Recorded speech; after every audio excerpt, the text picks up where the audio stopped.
আমরা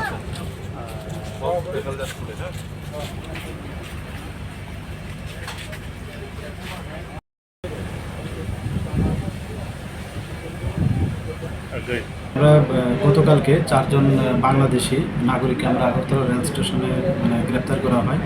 তো অ্যাকচুয়ালি তারা অবৈধভাবে আমাদের ইন্ডিয়ার বর্ডার ক্রস করে এখানে এসেছিল। তো তারা সবাই বলছিল যে তারা কলকাতা যাবে।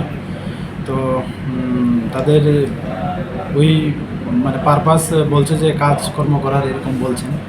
তো যাই হোক, আমরা ইন্টারোগেশন এখনও চলছে, কি উদ্দেশ্য বা এর পিছনে কী কারণ। তো এই নিয়ে আমরা আগরতলা জিআরপি থানাতে একটা মামলা গ্রহণ করি, যার মধ্যে আমাদের যে নতুন একটা আছে BNS foreigner act IPP act. তো এই মামলা আমরা একটা নিয়েছি তাদের এগেনস্টে। তো আজকে তাদের মহামান্য আদালতে প্রেরণ করা হবে। তাদেরকে রিমান্ডের আবেদন জানানো হবে? আমরা জুডিশিয়াল কাস্টডিতে রিমান্ডের প্রেয়ার চেয়েছি। তাদের নাম কি?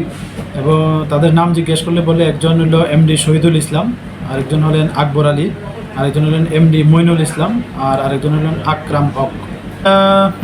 আমরা এই বিষয়টাও দেখছি, আমরা ইন্টারোগেশন চলছে এবং তাদের কাছে তাদের স্মার্ট মোবাইল ফোনও পাওয়া গেছে। তো আমরা এগুলি খতিয়ে দেখছি, যদি তাদের এই অবৈধভাবে প্রবেশ করার পিছনে যদি কেউ যুক্ত থাকে আমরা অবশ্যই তাদের আইনের আওতায় আনবো।